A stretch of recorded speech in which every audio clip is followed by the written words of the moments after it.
안녕하세요. 카이입니다. 저는 워홀로 시작해서 캐나다 시민권자로 이민 생활을 길게 하고 있는데요. 한 2년 전에 배우자의 사업으로 인해서 한국과 캐나다를 오가면서 생활하고 있습니다. 거의 한 20년 만에 한국에서 생활을 하다 보니까 어쩔 수 없이 캐나다 생활과 비교하게 되더라고요. 살기 편하다고 소문난 한국이지만 오히려 저한테는 불편하게 느껴졌던 것도 있고요. 느려 터진 걸로 유명한 캐나다지만 한국이 절대 따라올 수 없는 극강의 장점이 있다는 것도 깨닫게 되었어요. 여러분께서 알고 계신 캐나다의 장점은 어떤 것들일까요? 미세먼지 없는 파란 하늘, 친절한 사람들, 비교적 경쟁이 적은 사회, 이런 것들은 많이 들어보셨을 거예요. 제가 캐나다에 살면서 그리고 한국에서 살면서 느낀 캐나다의 장점은 이런 흔한 것이 아닙니다. 아마 한국은 이런 부분에 대해서는 캐나다처럼 되려면 세대가 많이 바뀌어야 할 거예요. 오늘 영상을 보시면 흔한 캐나다 생활의 장점이 아닌 한국 생활과 대비해서 실제 생활에서 느낄 수 있는 캐나다만의 최고의 장점을 알게 되실 거예요. 첫 번째, 캐나다는 가족이 최우선입니다. 이 얘기는 많이 들어보셨을 거예요. 다 아는 얘긴데 뭐가 장점이라는 거야? 이렇게 생각하실 수도 있어요. 하지만 그냥 알고 있는 것과 실제 겪는 것은 아예 다른 얘기인 것 같아요. 아이, 뭔 소리야 싶으시죠? 다시 한번 말씀드릴게요. 캐나다는 가족이 최우선입니다. 그리고 이 가족의 범위에는 반려동물도 포함입니다. 저는 캐나다 공인 이민 법무사이기도 하지만 패러리걸로서 로펌에 근무 중인 직장이기도 한데요. 저희가 한국에 오게 되면서 대형견 두 마리를 키우게 되었어요. 막내가 얼마 전에 발목 골절이 돼가지고 2주 동안 두 번이나 수술을 해야 되는 상황이었었거든요. 이때 제가 직장 상사에게 이렇게 말합니다. 우리 강아지가 발목 골절이 돼가지고 수술을 2주 동안 두 번이나 했어. 수술 후에 운동 제한을 필수로 해야 되기 때문에 내가 얘를 하루 종일 붙들고 있어야 돼. 대형견이기 때문에 하루 종일 붙들고 있는 게 정말 너무 어렵더라.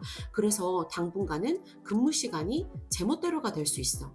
최대한 일정하게 근무 시간을 유지하도록 노력하겠지만 내 맘대로 안 될 수 있기 때문에 이해를 좀 해주면 좋겠다. 직장 상사가 뭐라고 얘기했을까요? 당연히 오케이를 했죠. 여러분, 그냥 이거예요. 반려동물이 아파도 눈치 보지 않고 그 상황에 대해서 얘기하고 양해를 구할 수 있는 문화. 그리고 그것이 당연하게 받아들여지는 문화요. 반려동물에게도 이러한데 아이들 케어는 어떨까요? 아이가 아프거나 배우자가 아파서 급하게 퇴근을 해야 되는 경우 또는 출근을 못하게 되는 경우 살면서 당연히 생길 수가 있는 일이잖아요. 그런데 이런 일이 생겼을 때 직장에 부담 없이 얘기하고 내 가족을 돌볼 수 있다는 것은 한국에서는 일부 대기업을 제외하고는 어려운 일이 아닐까 합니다. 참고로 제가 근무하는 로펌은 대형 로펌이 아닌 중간 사이즈의 로펌입니다. 그러니까 이런 혜택은 큰 회사에만 주어지는 것이 아니라는 거예요. 이런 캐나다 문화 너무 멋지지 않나요? 두 번째, 유모차도 휠체어도 대중교통을 탄다. 제가 여기에 하나 더 붙이고 싶은 것이 있어요. 유모차도 휠체어도 대중교통을 탄다. 그리고 모든 승객이 유모차, 휠체어가 탈 때까지 아무런 불만 없이 기다려준다.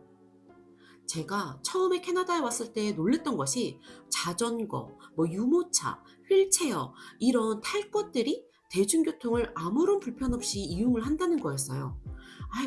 이용은 할 수 있다 쳐요. 그런데 버스에 그들을 위한 공간이 마련되어 있는 거예요. 지금 보고 계신 사진처럼요. 휠체어를 다 실을 때까지 승객들은 아무 말 없이 기다려주는 거예요. 캐나다는 한국보다 훨씬 자차에 대한 필요성이 큰 나라라서 대부분 차를 가지고 있거든요. 그런데 대중교통을 이용할 때 사회적 약자가 불편 없이 이용할 수 있게 버스가 되어 있는 거예요. 저는 가끔 그런 생각을 하거든요. 내가 사회적 약자가 될 수가 있다. 그럴 때 이 사회가 나에게 약자라서 불편함을 감수하게끔은 하지 않겠구나. 뭔가 마음의 안정이 오면서 캐나다는 참 멋진 나라라는 생각이 들더라고요. 세 번째, 쓸데없는 경조사가 없다. 이거는 정말 그냥 비교 불가로 최고의 캐나다살이 장점인 것 같아요. 저는 극I 성향이고 친한 사람들만 깊게 지내는 걸 좋아하는데요. 캐나다에서도 몇 명 되지 않는 친구들하고만 깊은 관계를 유지했거든요. 그래서 기쁜 날에 축하해주고 슬픈 날에 위로해주는 것이 정말 마음에 우러나와 하게 되는 친구들만 있었던 것 같아요. 그런데 한국에서 생활하기 시작하니까 정말 쓸데없는 일들이 너무 많이 생기는 거예요. 누구의 누가 결혼을 한다든지, 막 친하지 않은 먼 사촌 동생의 딸의 돌잔치를 한다든지 이런 것들이요.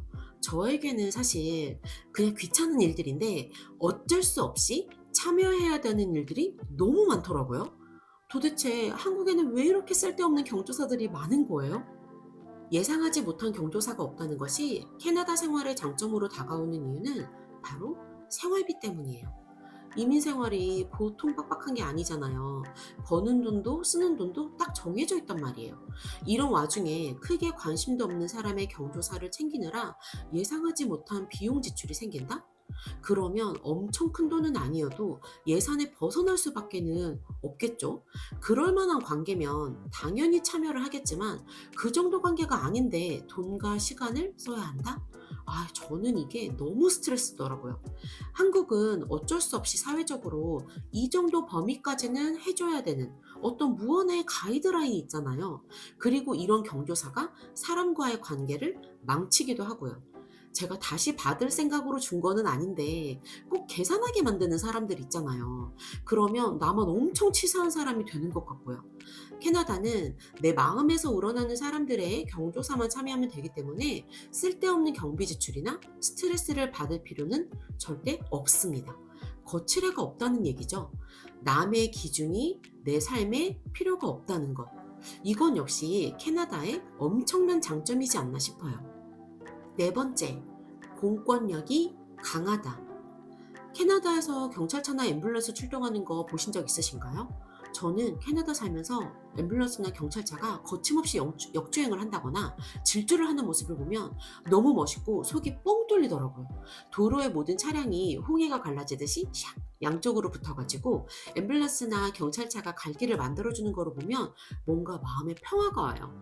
그 덕에 내가 저 앰뷸런스에 타는 상황이 되면 길이 막혀서 죽는 상황은 생기지 않겠구나.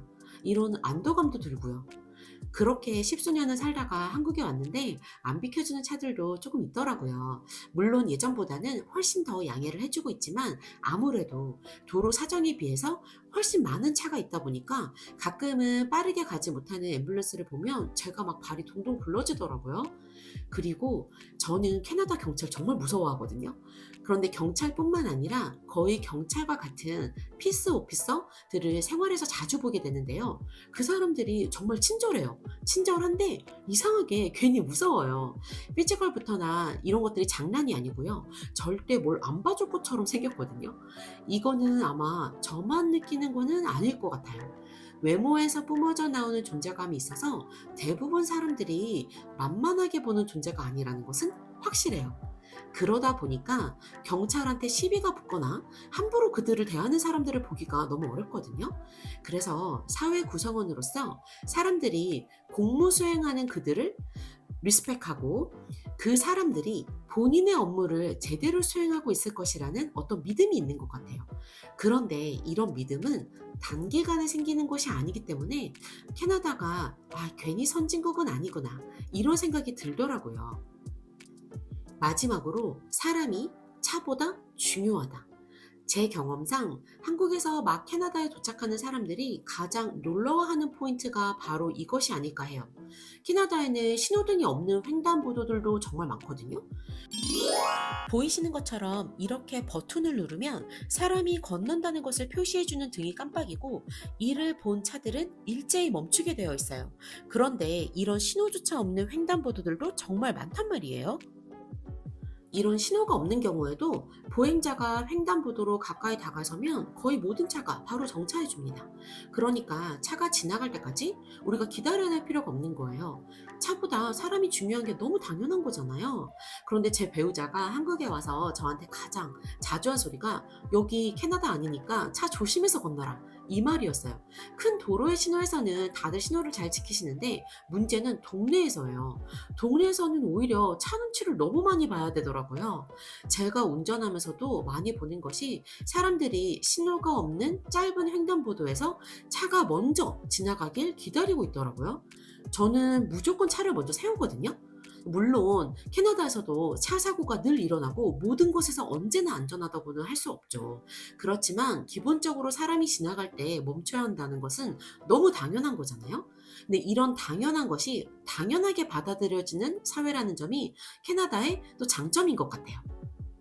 저는 한국이 정말 살기 편한 나라라고 생각해요. 그런데 살기가 편한 것과 살기가 좋은 것은 다른 문제라고 생각합니다. 가끔 캐나다에 온 지 얼마 안 되시는 분들이 캐나다 선진국이라더니 왜 이렇게 느려? 이게 무슨 선진국이야? 이렇게 불평하시는 분들도 계신데요. 사람들이 인프라가 좋은 것을 선진국이라고 생각하는데 그런 게 아니거든요. 캐나다가 모든 생활이 편리하게끔 기술적으로 발전한 나라가 아닌 것은 정말 확실합니다. 하지만 단순히 그런 편리함이 선진국의 기준은 아닌 거죠. 사람들의 생각이나 사회적인 분위기는 단순하게 기술로 해결되는 부분이 아니거든요. 선진국이라는 소리를 듣는 데는 반드시 이유가 있다는 생각이 듭니다. 그리고 그 혜택을 받는 사람이 언제라도 내가 될 수가 있다는 거죠. 오늘은 캐나다라는 나라의 장점에 대해서 제가 생활하면서 느낀 제 생각을 한번 말씀드려 봤어요. 그런데 장점이 있으면 단점도 있잖아요. 다음에는 치명적인 단점에 대해서도 한번 말씀드려 보겠습니다. 여기까지 시청해주신 분들 너무 감사드리고요. 가시기 전에 구독과 좋아요 부탁드리겠습니다. 오늘도 편안한 하루 보내세요. 감사합니다.